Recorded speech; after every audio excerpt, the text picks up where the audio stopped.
দর্শক মণ্ডলী, বাদ ফজর আমরা রওনা হয়ে জাবলে সৌরের দিকে যাচ্ছি। এটা হচ্ছে পাহাড়ের টানেল। সেখানে অসংখ্য পাহাড়, পাহাড়ের ভেতর দিয়ে এভাবেই রাস্তা তৈরি করা হয়।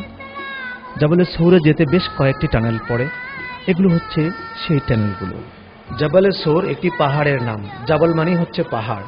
যে পাহাড়ে আপনাদেরকে আজকে নিয়ে যাচ্ছি সেখানেই হুজুর সাল্লাল্লাহু আলাইহি সাল্লাম হিজরতের রাতে হযরতে আবু বকর সিদ্দিক রাদিয়াল্লাহু তাআলা আনহুকে নিয়ে মক্কা থেকে মদিনা যাবার পথে রাতের গভীরে মক্কা ছেড়ে এসে এখানে এই গুহায় আশ্রয় নিয়েছিলেন। আমরা দেরি না করে গাড়ি থেকে নেমেই পাহাড়ে ওঠার চেষ্টা করি। পাহাড় থেকে শহরকে এমনই দেখা যায়। অনেক উঁচু পাহাড়, আপনারা জেনেছেন, প্রায় ৫,৫০০ ফিট পাহাড়। পাহাড়ের খণ্ডবিশেষ পাহাড়ের নিচে রয়েছে। এগুলো হচ্ছে সিঁড়ি। সরকারের পক্ষ থেকে ভিজিটরদের সুবিধার জন্য এসব সিঁড়ি করে দেওয়া হয়েছে। প্রকাণ্ড প্রকাণ্ড পাথর পাহাড়ে লেগে আছে, মনে হয় এক্ষুনি পড়ে যাবে, কিন্তু তা হাজার হাজার বছর ধরে এভাবেই রয়েছে। একাধারে হেঁটে হেঁটে পাহাড়ে ওঠা বিপজ্জনক।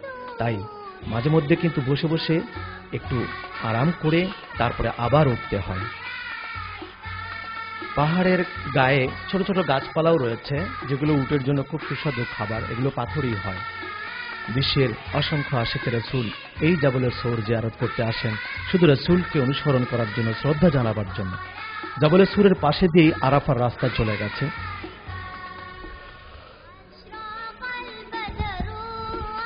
শুধু দর্শক মন্ডলী, আমরা বাদ ফজর রওনা হয়ে এখন প্রায় আঞ্চলিক সময় ৮টা ১৫ আমরা জাবলে সৌরের চূড়ায় এসে পৌঁছলাম।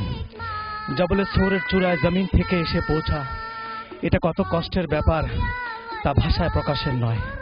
চলুন আমরা জাবলে সৌর সম্বন্ধে বাকি অংশ দেখি। এটাই হচ্ছে জাবলে সৌরের গুহার প্রধান মুখ। এখান দিয়েই হুজুর সাল্লাল্লাহু আলাইহি ওয়াসাল্লাম এবং হযরতে আবু বকর সিদ্দিক রাদিয়াল্লাহু তাআলা আনহু প্রবেশ করেছিলেন হিজরতের রাতে। আর এই গুহার মুখেই কবুতর এবং মাকড়সা আল্লাহ পাকের হুকুমে বাসা বেঁধে হুজুর সাল্লাল্লাহু আলাইহি ওয়াসাল্লামকে হেফাজত করেছিল, যাতে করে শত্রু বুঝতে না পারে এটার ভেতরে কোনো মানুষ ঢুকতে পারে। আজও সে কবুতরগুলো গুহার আশেপাশে এভাবেই অবস্থান করছে।